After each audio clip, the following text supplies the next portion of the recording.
Des, you're the guy on the team that's gotten a lot of the Heisman conversations around.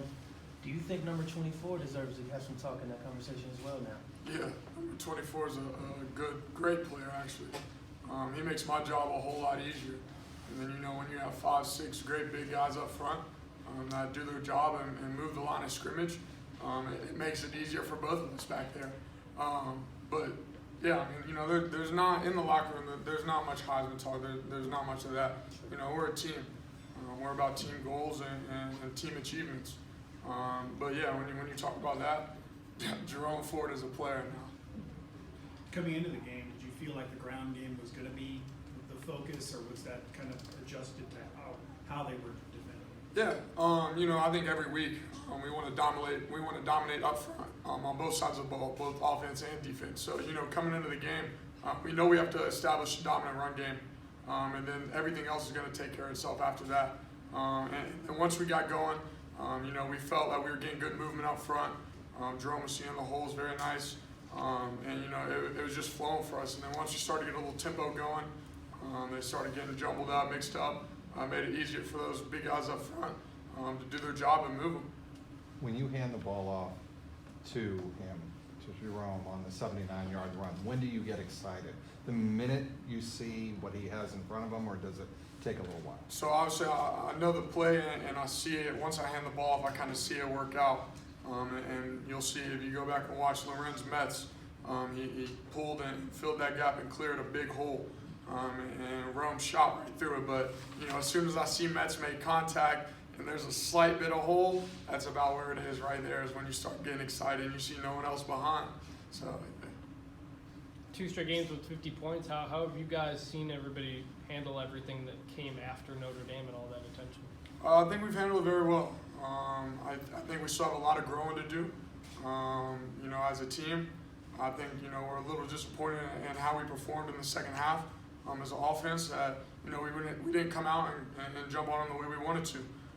We kind of got complacent and slow and kind of dragged it along when it could have been a lot easier for us. So we still have a lot of room to grow, but I like where we're at right now. Talked a lot about the connection between you and Alex the past couple of weeks. What about that pass in the corner of the end zone, the catch he made on that?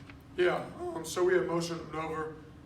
It was just two go balls. I think I had Mike Young on the other side pressed up with off coverage on AP to the boundary, and they would roll the safety over, which usually isn't playing on AP. And I just put up a ball, and if you put a ball in a 6-7 foot radius of that kid, he's going to go up and catch it. You feel like you have to put up 50 every game to keep in this conversation, or no?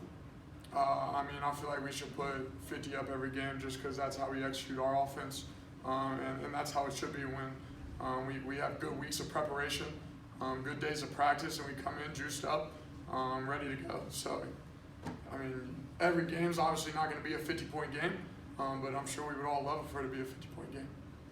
5 seasons ago, UCF beat you on a similar score.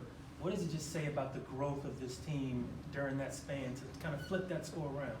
Yeah, so I think there was only maybe 10 or 12 of us that are here now that were on that team, and so we made it a point this week to make sure that the young guys knew that just because we beat them last year, we beat them the year before, that this isn't just an easy game. Like, we have history with them, and so I feel like the young guys really got a hold of that, and it kind of just went out through the whole team.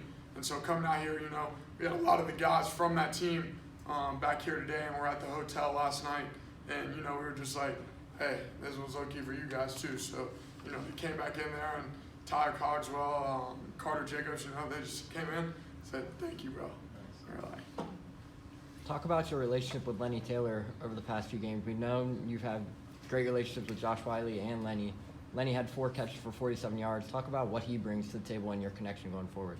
Yeah, he's a big versatile tight end. A lot of people think he's just in line and ain't gonna block, but he's pretty shifty and he can jump, and he runs good routes. So having those 2 guys at our tight ends, it makes it very difficult for defense to read what they're doing, and then when they do gotta guard them, both of them are a mismatch.